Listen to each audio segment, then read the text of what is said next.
Cerremos los ojos e imaginemos la primera vez que fuimos a un estadio. El pasto, el ruido, tu viejo gritando un gol a todo pulmón con la garganta rota. Ahora abre los ojos. El estadio sigue ahí, la cancha sigue ahí. Pero ese lugar ya no existe como lo conocías. Ya no es solo un estadio. Ahora parece la sucursal de un casino. Y lo más perverso no es lo que le hicieron al deporte. Lo más perverso es lo que nos hicieron a ti, a mí y a todo el que decide registrarse en una plataforma de apuestas deportivas. Dejamos de ser hincha y nos volvimos en un número para esa casa. Ahora, antes de seguir con el video, quiero mencionar algo importante. Y seguramente me echaré de enemigo a esas casas de apuesta. Implicará que esas casas ni nos volteen a ver en el futuro, pero créeme, espero que al finalizar el video haya valido la pena, porque tú sabes que muchos de los creadores de contenido con canales pequeños como nosotros recibimos apoyo económico de estos sponsors, sobre todo canales deportivos como este. Aspiramos a recibir de casas de apuesta un patrocinio. Es por eso que lo que haré a continuación será echarme de enemigos a esas casas de apuestas, porque en los próximos minutos vamos a desenmascarar cómo operan y cómo podrían tener conflicto de intereses al patrocinar a un equipo, una liga e incluso a una selección nacional. Buscaremos esclarecer y responder preguntas que la industria más rica del deporte paga millones por esconder. Verás por qué las televisoras y los expertos en apuestas que te dan pronóstico ganan dinero cuando tú pierdes y solo cuando tú pierdes. Descubriremos qué pasa exactamente en las computadoras de una casa de apuestas el día que empiezas a ganar. Y te adelanto algo, no te van a aplaudir. Y por último, si una liga entera cobra del mismo negocio que vive de sus resultados, ¿quién nos garantiza que el partido es legal? Y ya sabes, todo con datos oficiales, sentencias firmes y documentos de reguladores, porque como les he dicho, es fácil soltar por soltarlos. Pero esa es pereza intelectual y no la regalamos en este canal. Esto es la dictadura de las apuestas. N'était pas d'accord sur la charte des droits à l'image et il y avait toutes ces choses-là de paris sportifs, on faisait la promotion de ces choses-là en équipe de France. Il y en a pas mal d'entre nous viennent de quartiers, viennent de ces endroits-là où ça détruit mais un nombre de gens incalculable. Voy a empezar con un ejemplo muy simple, un ejemplo del barrio. Seguro estoy que en la carnicería de tu colonia hay una báscula, le pones 1 kilo y marca 1 kilo con 50 gramos. Nadie lo nota, nadie reclama, nadie dice nada. Pero esa báscula trucada tiene nombre técnico. Se llama Vigorish, el Juice o la comisión oculta que no sabías que existía, y este es el corazón matemático de toda casa de apuesta del planeta. Ahora piensa en un volado de águila o sol, como decimos en mi país. Posibilidades de ganar 50 y 50, pero eso es un mundo justo. Si apuestas 100 y aciertas, te pagan 200, pero tal parece que las casas de apuesta no viven en un mundo justo. La casa, en lugar de pagarte los 200, te paga 191. Suma las probabilidades que te están cobrando. No dan 100, dan 104.8%. Ese 4.8 sobrante no existe en la realidad. Existe solo en tu bolsillo, pero que va camino al de ellos. En las cuotas americanas estándar, necesitas acertar el 52.38% de tus apuestas, solo para quedar tablas. Y eso si apostaras la misma cantidad en cada una de tus apuestas con momios idénticos, lo cual casi nunca ocurre. Y todo se complica si no solo apuestas por águila o sol, sino también apostaras porque la moneda quedara parada. Pero entonces la casa te cobra una comisión por jugar un volado con tu propia moneda. Y aquí viene lo que casi nadie entiende. La casa no apuesta contra ti. La casa es un mesero con una charola. No le importa qué plato pidas, solo que la charola quede equilibrada. Si mucho dinero entra al favorito, baja su cuota, pero sube la del rival. Reparte el peso en sus momios, después cobra el peaje. Gane quien gane, te cobra. A las casas de apuesta no les importa el resultado, les importa su comisión. En 2024, tan solo en Estados Unidos, se apostaron legalmente cerca de 150,000 millones de dólares en diferentes deportes. ¿Sabes cuánto retuvieron la casa de apuestas? Un promedio del 9.3%, 13,700 millones sin patear un balón, sin correr un metro, sin lanzar un balón o encestar una canasta. Para pronto, sin sudar. Ese esquema es la báscula del carnicero que te mencioné al inicio, pero a escala planetaria. Porque el negocio moderno ya no es el resultado del partido, es el micromercado que las casas de apuesta han creado. I think it'll make a huge difference. It will start to denormalize gambling to young people. No gambling advert is seen more than one on a Premier League shirt. So to start with this makes sense. It's not perfect, but I do genuinely think it could be a tipping point about how we see and treat gambling in this country. anyone can get addicted to addictive products, and if you're exposing that to a generation of young fans, you are risking the health and their lives. So I think this will be the starting point. It's not perfect, and taking it off the shirts while still allowing it 700 times around the side of the pitch is far from ideal. But we have to start somewhere, so. Las casas de apuesta diseñaron todo tipo de apuestas. El próximo córner, la próxima amarilla, el número de corners, el próximo saque de banda. Apuestas que duran 30 segundos o menos y se renuevan como cigarros. El chiste es su comisión, porque es ahí, en ese micromercado, donde el margen de la casa engorda todavía más. Y ahí, justo ahí, se abre la puerta del infierno. Porque para amañar un micromercado, no necesitas comprar un equipo de tu deporte favorito. Necesitas comprar un segundo, una acción, una decisión clave. Ejemplo, en Londres, en agosto de 2010, un periodista encubierto graba a un agente llamado Mashad Mahed, prediciendo el momento exacto en que unos lanzadores de cricket de Pakistán cometerán faltas técnicas puntuales. Un no ball, primera bola del tercer over y sospechoso, así ocurre. Los lanzadores eran Mohammad Amir y Mohammad Asif. El movimiento fue milimétrico, calculado, pero el partido no cambió, el resultado no cambió. Así no se levantan sospechas. Pero alguien en algún lugar del mundo cobró. A este fenómeno o a este amaño se le llama spot fixing, el amaño quirúrgico de las acciones que ocurren en el deporte. No amañas la guerra, vendes el dato de que un soldado disparará al aire a las 3:05 de la tarde. Es una modalidad de apuesta en la que intentas predecir un evento hiperespecífico e insignificante en un momento exacto.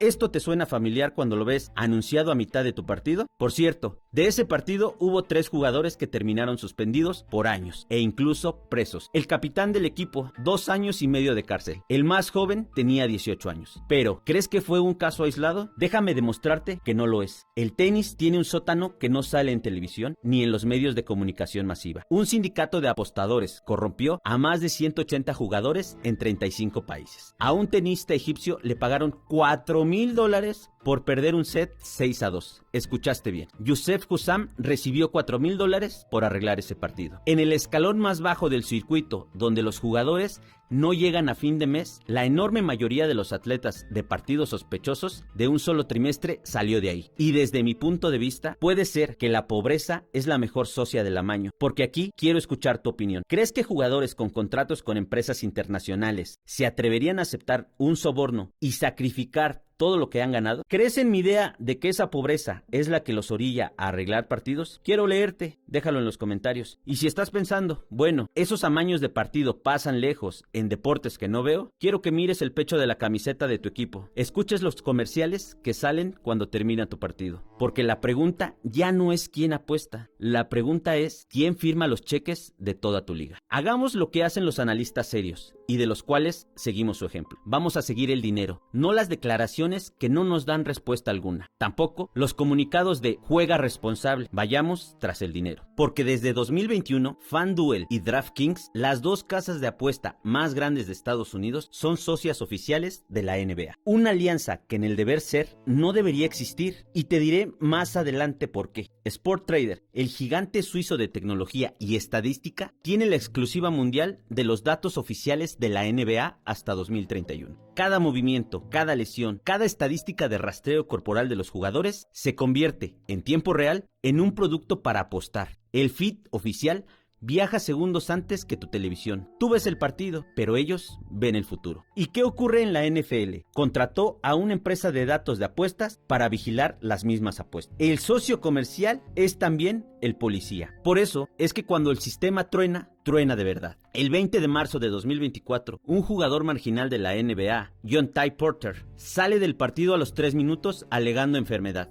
Minutos antes, alguien había apostado $80,000 a que Porter rendiría muy poco. Premio potencial, $1.1 millones. La liga lo investigó y lo baneó de por vida. Y Porter se declaró culpable de fraude ante la justicia federal. Pese a eso, aún no ha recibido su sentencia definitiva por parte del Tribunal Federal, ya que su audiencia de dictamen de condena fue postergada. Ahora, fíjate en la ironía, porque la NBA expulsó al obrero, que en este caso fue Porter. Sin embargo, renovó con el casino. Otro caso, Calvin Radley, receptor de la NFL, apostó $1,500 estando fuera del equipo. Un año entero de suspensión. $1,500. Una fracción microscópica de lo que la liga factura con sus socios de apuestas. La lección es clara. El pecado no es el juego. El pecado es jugar sin licencia corporativa. Porque es cierto, las casas de apuesta o los casinos no tienen la culpa, pero quizá deberían alejarse de los patrocinios a las ligas de las que depende su negocio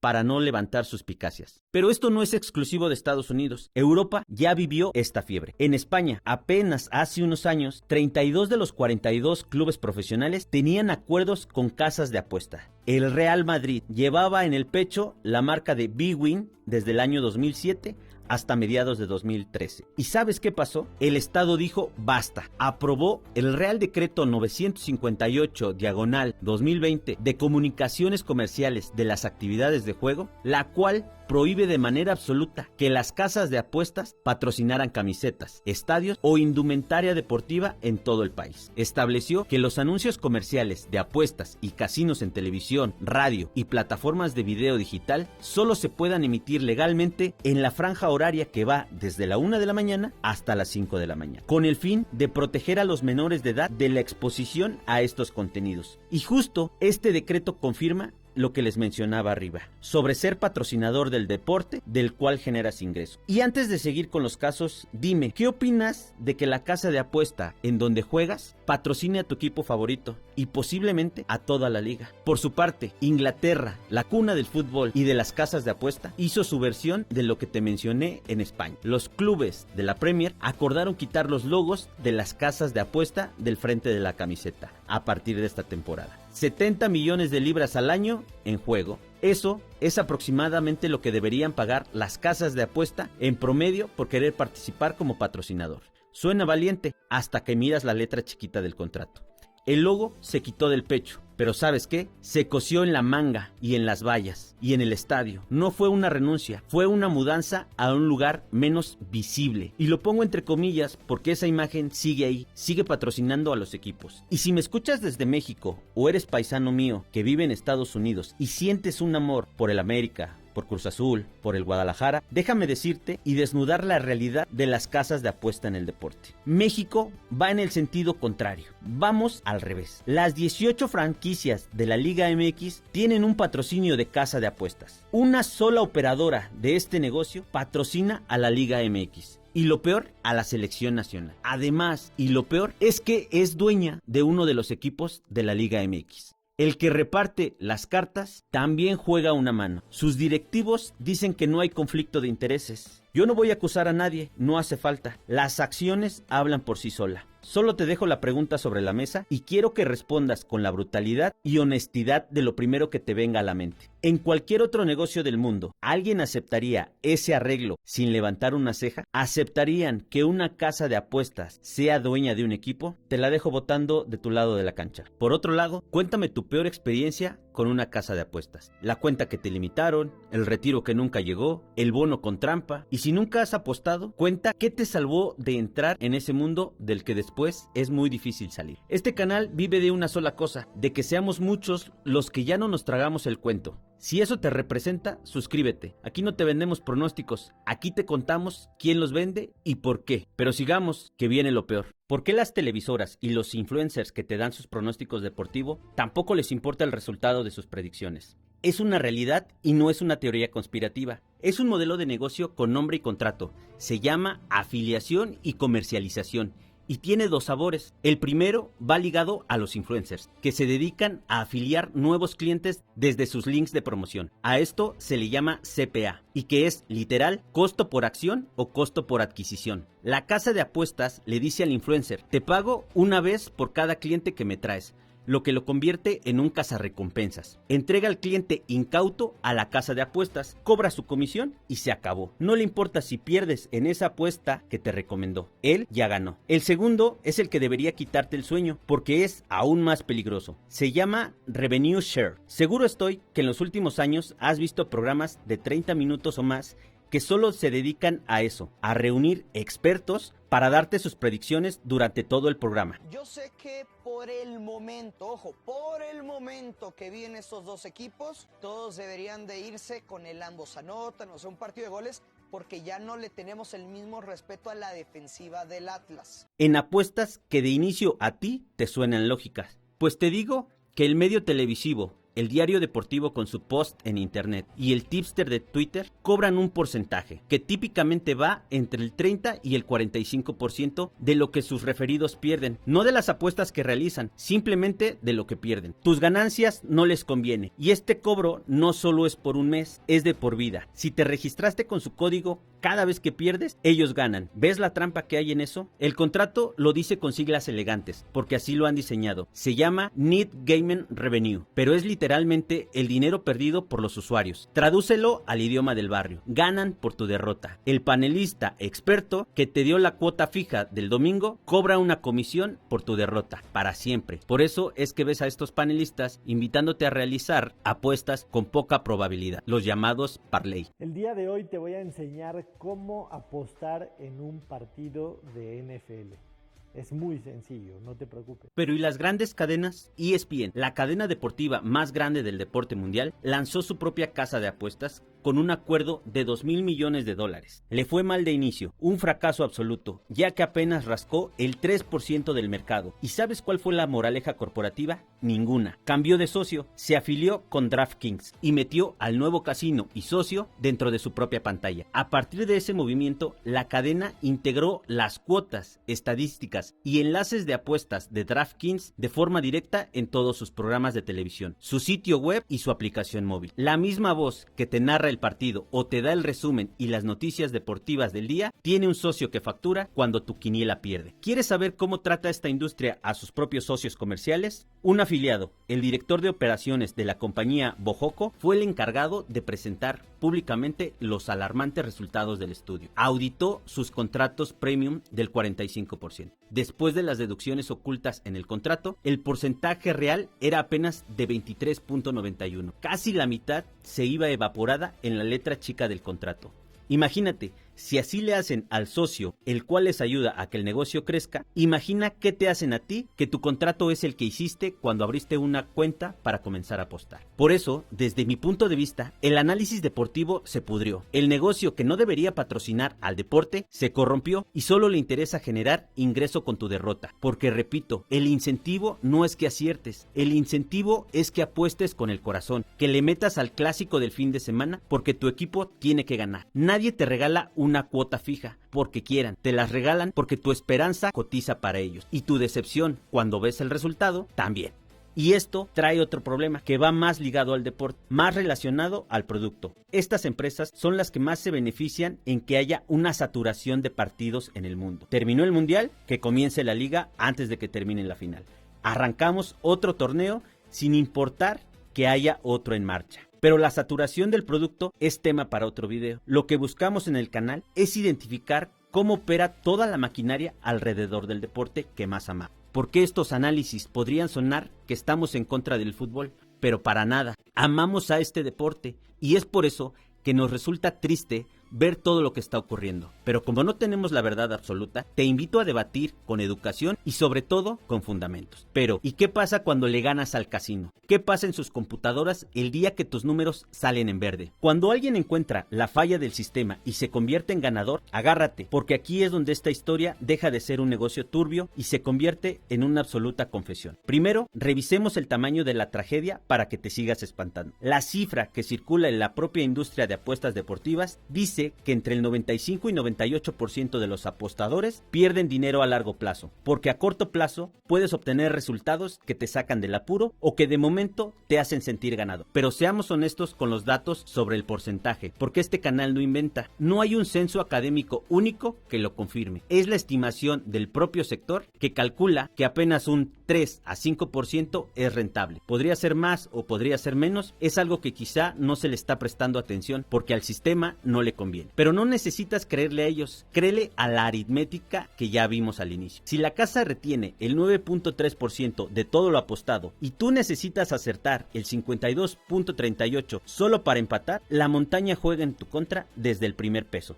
Y vamos a suponer e imaginar que eres la excepción de este sistema, que estás en ese 3 a 5%, estudias el previo del juego, encuentras errores en las cuotas, craqueas al sistema y ganas de manera sostenible. Sabes qué hace el sistema, te detecta. Los algoritmos de perfilamiento marcan tu cuenta como la de un jugador sharp, un ganador rentable, pero un jugador que es un problema para el sistema. Pero esto no lo dice un resentido en un foro o un jugador que lucubra teorías conspirativas. Lo dice la Comisión de Juego de Reino Unido. Con datos de 2025 de casi 15 millones de cuentas activas, las casas de apuesta restringieron 640,000 cuentas. ¿Y quiénes eran? El 46.78% de las cuentas castigadas iban ganando, eran rentables.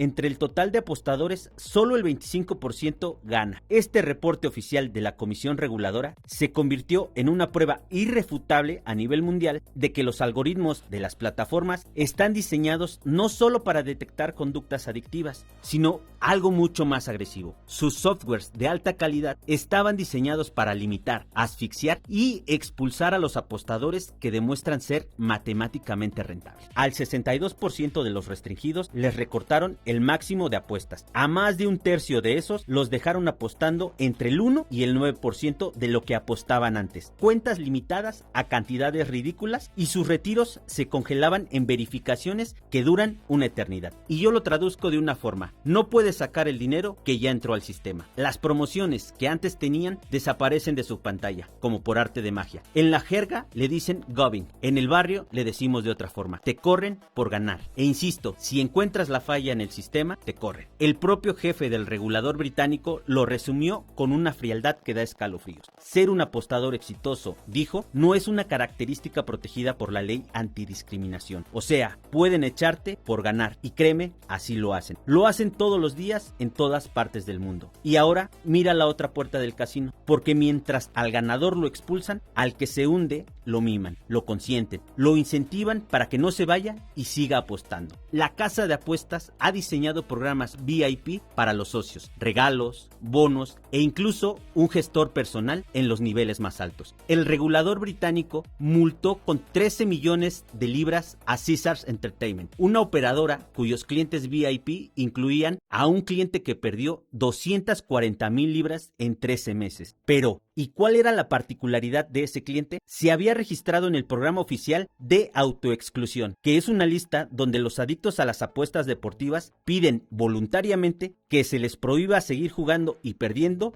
cuando llegan a un tope trazado por la misma comisión. Por otro lado, tenemos el caso de una niñera que gastó todos sus ahorros. El casino la catalogó como cliente VIP. Sí, a una niñera de clase trabajadora la invitó a eventos exclusivos, permitiéndole gastar todos los ahorros de su vida sin auditar de dónde sacaba el dinero, pero sobre todo si sus ingresos correspondían con el nivel de juego.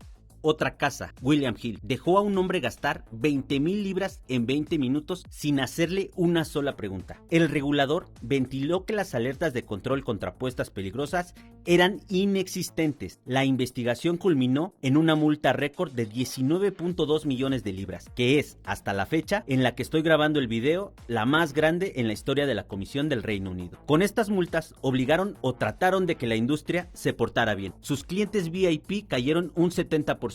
Y es ahí en donde está el negocio. Claro, desnudo. Expulsan al que cuenta las cartas y le sirven otra copa al que se está ahogando. Y esto ya no es un problema de señores que juegan o exclusivo a personas adultas. En España, 1 de cada 3 jóvenes de 18 a 25 años que jugaron en el último año lo hizo en apuestas online. De todos ellos, el 12.45% ya presentaban síntomas de juego problemático. 12,5 de cada 100 apostadores presentan problemas de apuestas. Muchachos que todavía no terminan la carrera y ya tienen un acreedor en el bolsillo, abierto las 24 horas, listo para que arriesgues el poco dinero que te queda. Y todo esto disfrazado de aplicación deportiva. Y aquí va a salir el sabelotodo de siempre en los comentarios, a decir: un momento, a nadie le ponen una pistola en la cabeza para abrir la aplicación y apostar sus ahorros. Cada quien es dueño de su libertad. Y es verdad, nadie te obliga, pero dime una cosa: si una corporación diseña una jaula milimétrica, estudia tus debilidades, la decora con los colores de tu equipo, te mete al casino dentro de la pantalla de tu celular y hackea tu mente para que no puedas mirar a otro lado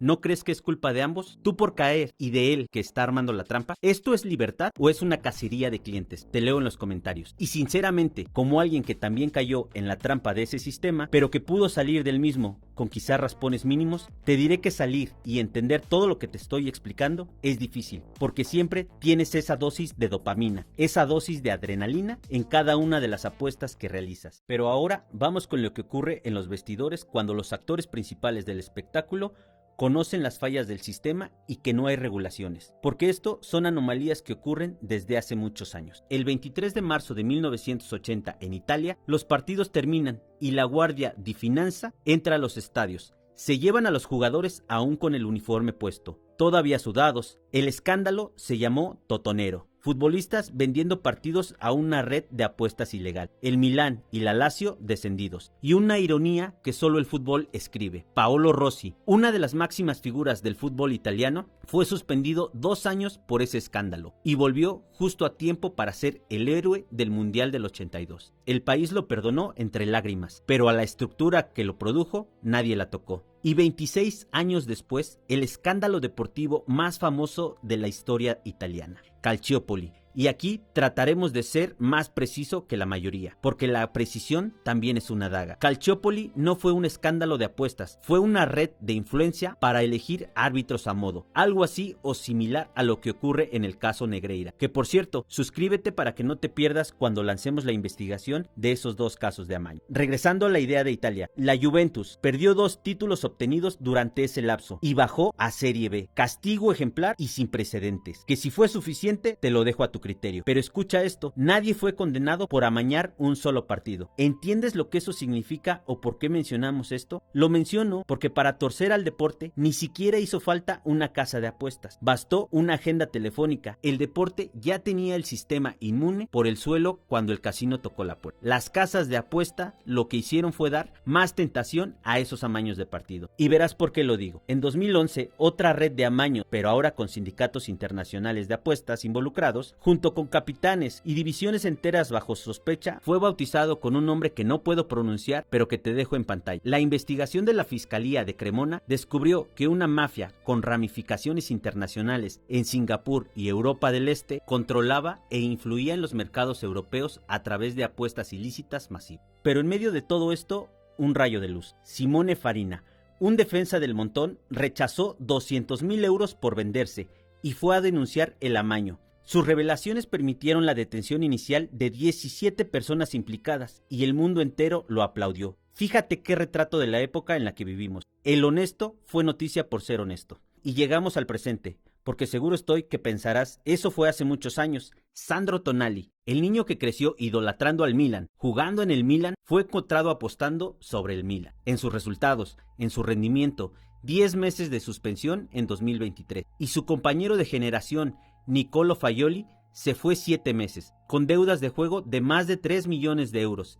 Y según su propio testimonio, amenazas de que le romperían las piernas. No eran villanos de película, eran veinteañeros millonarios y enfermos, criados en la primera generación que tuvo el casino en el bolsillo desde los 15 años. Por eso, creo que la participación de las casas de apuesta como patrocinadores del deporte es peligroso, y cualquier acción, por buena que pudiera parecer, termina levantando suspicacias. El claro ejemplo es lo que ocurrió recientemente en la selección mexicana en el Mundial 2026. Después de ganarle a Ecuador, el polémico influencer y apostador estadounidense Stephen de Leonardis, conocido como Stevie Wildall, ingresó a la concentración del equipo. Como él había apostado $2 millones a favor de México y ganó una fortuna, decidió compartir la recompensa regalándole un lote de relojes Rolex presidenciales a cada uno de los jugadores y cuerpo técnico. Un regalo valuado en $1 millón en total. Al principio los jugadores celebraron, pero la directiva de la Federación Mexicana de Fútbol y el Vasco Aguirre tuvieron que frenar la euforia de inmediato. Obligaron a los futbolistas a devolver los relojes de manera inmediata, y no fue por capricho. Está sustentado en el artículo 20 del Código de Ética de la FIFA, que prohíbe estrictamente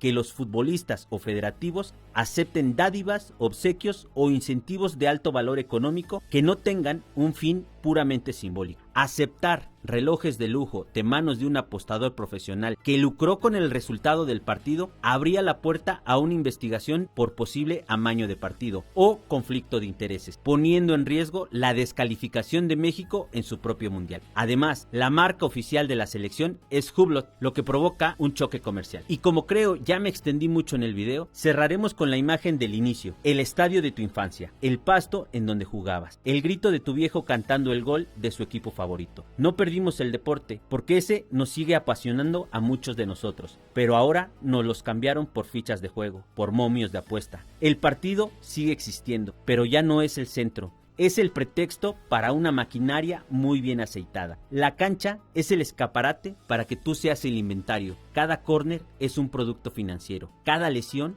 es un dato en venta y una potencial ganancia. Cada muchacho de 19 años con una aplicación en el bolsillo es, indudablemente, una cuenta por cobrar. Y sin embargo, escucha esto, porque no pienso cerrar el video con un mensaje que no fomente el deporte. Ya sea verlo o practicarlo, ya que desde mi particular punto de vista, el deporte es tan hermoso y necesario porque es lo que permite reforzar nuestro tejido social. La casa de apuestas gana con tu impulso, con tu amor al deporte, con tu corazón caliente. ¿Sabes qué es lo único contra lo que su algoritmo no puede? Un aficionado lúcido, uno que ve el partido y ve la trampa, uno que ya no confunde amar al equipo con ignorar la trampa del sistema. La lucidez, amigo mío, es la única apuesta donde la casa no gana, porque esta historia, la del dinero comiéndose al deporte, no empezó con las apuestas y me temo que tampoco va a terminar ahí.